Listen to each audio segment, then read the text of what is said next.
Market volatility has led to many retirement funds not performing well in the last few years, but experts have warned consumers not to panic and pull out when the going gets tough.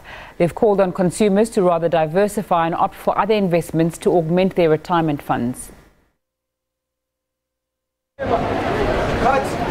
South Africa's household savings rate is currently at minus 0.2%, and while about 15 million South Africans are members of a pension fund, experts say only 6% of working individuals are likely to retire comfortably.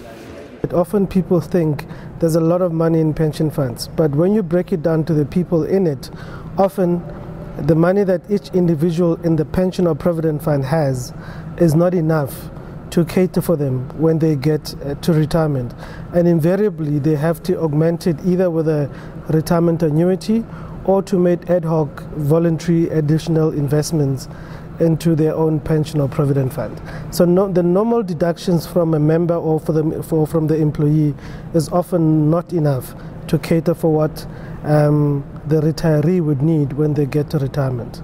Oh yeah!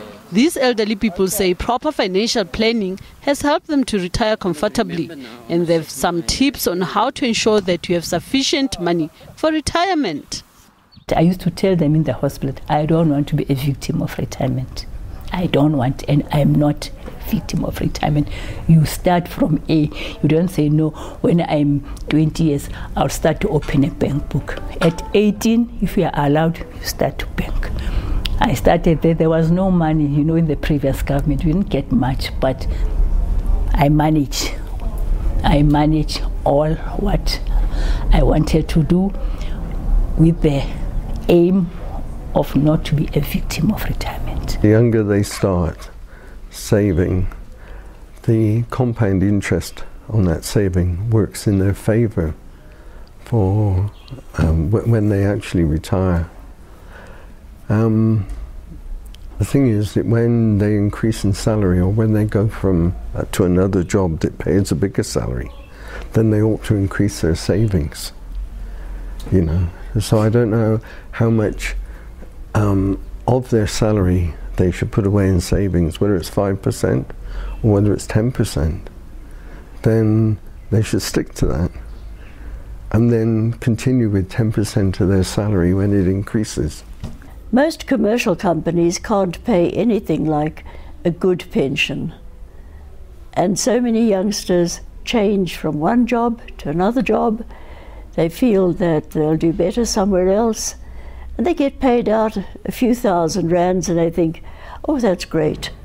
I'll go to Mauritius. It's necessary to look to your own future. We talk about being independent, and a lot of people feel that independence is a momentary thing. It's now. It isn't. Independent is your life. The tax benefits on all retirement funds are now similar, and the first 500,000 rand is tax-free when you retire. When you get to retirement and you take your cash lump sum, you get a 500,000 rand tax-free. However, the confusion is, if during the years leading up to retirement, you've been taking some of that money in cash, and this is applicable from 2005, all those amounts that you've been extracting from your pension or provident fund all add up to your tax-free 500,000 rand when you get to retirement.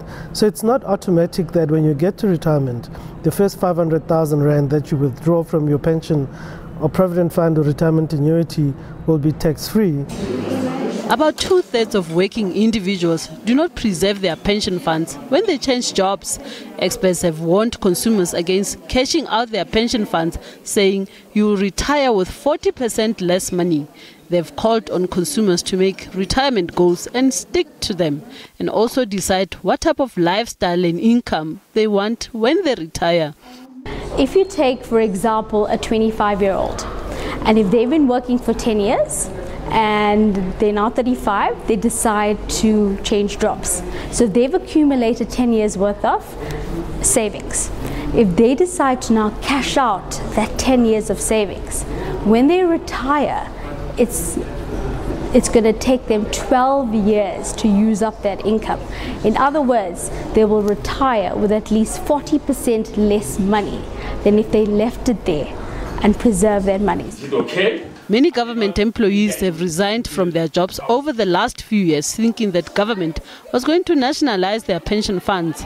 But experts say your beneficiaries are entitled to your pension money when you pass away, regardless of their age. Remember, pension fund, provident fund, retirement funds are governed by the Pension Funds Act.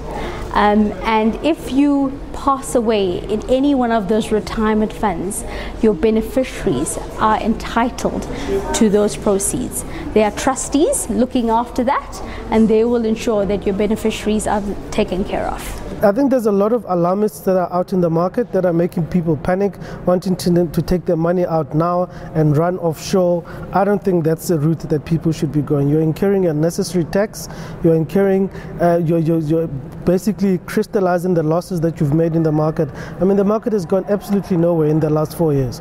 So a lot of people have not made money. So you now start taking money out of your retirement funds now, you're essentially looking in the losses that you could have made, particularly in the last year when the market was as tough as it was. Most elderly people here say they are battling to cope with the escalating costs of medicine and food, and that their monthly pension fund is not enough to sustain them.